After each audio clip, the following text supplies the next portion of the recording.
quelques années, j'ai l'intention d'œuvrer comme professionnelle à l'international. Donc, j'ai vu le cours en santé mondiale comme une opportunité d'approfondir mes connaissances, non seulement dans les pathologies tropicales, mais aussi dans la façon d'intervenir à l'étranger, puis un petit peu les particularités socioculturelles qu'on peut y retrouver.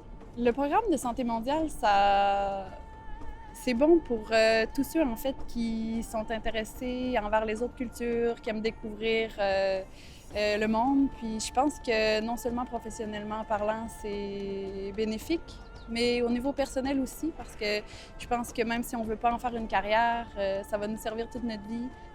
Apprendre comment on pouvait soigner d'une façon peut-être un petit peu plus humaine, moins technologique, puis de s'assurer d'avoir une approche un petit peu plus axée sur l'examen clinique du patient. Bon, il y a la promotion de la langue française et puis je n'aurai pas un barrière linguistique dans mes études.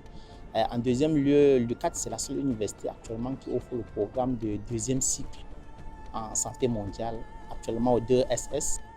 On peut faire le cours à distance et ça c'est le premier et on le combine bien avec le travail et puis les études et ça marche extrêmement bien. En fait, le choix de l'UQAT m'a été recommandé par une enseignante qui m'avait supervisée pour faire un stage, mon premier stage à l'étranger. Puis j'aimais beaucoup la formule que c'était très axé sur la formation qui est clinique et non beaucoup qui était théorique. Et aussi le fait que c'était possible de le suivre à distance. Pour moi, l'UQAT, c'était une université à dimension humaine. C'est important d'aller dans une université aussi qui a des cours à distance qui me permettent de pouvoir m'adapter aux cours et aussi à mon horaire qui est assez atypique. On peut concilier études, travail et tout ce qu'on peut. Ça nous permet de pouvoir gérer le temps et on n'a pas forcément besoin d'être en place. Et c'est un programme qui est vraiment flexible. Le stage d'immersion clinique en santé mondiale m'a vraiment permis d'axer ma pratique sur le questionnement des patients, de faire un examen clinique vraiment élaboré, d'apprendre des choses que je n'avais pas faites dans le passé. De façon générale, moi je pense que le stage a répondu à mes attentes, je pourrais dire à 100%. On dit toujours qu'il n'y a pas...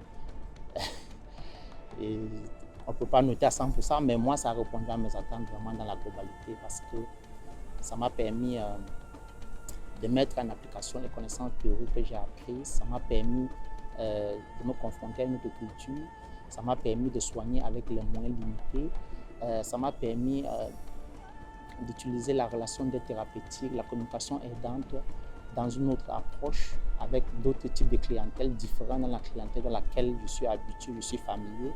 Ça m'a permis de répondre à mes objectifs initialement préétablis, entre autres différencier le paradigme de la typhoïde et puis pouvoir mettre en pratique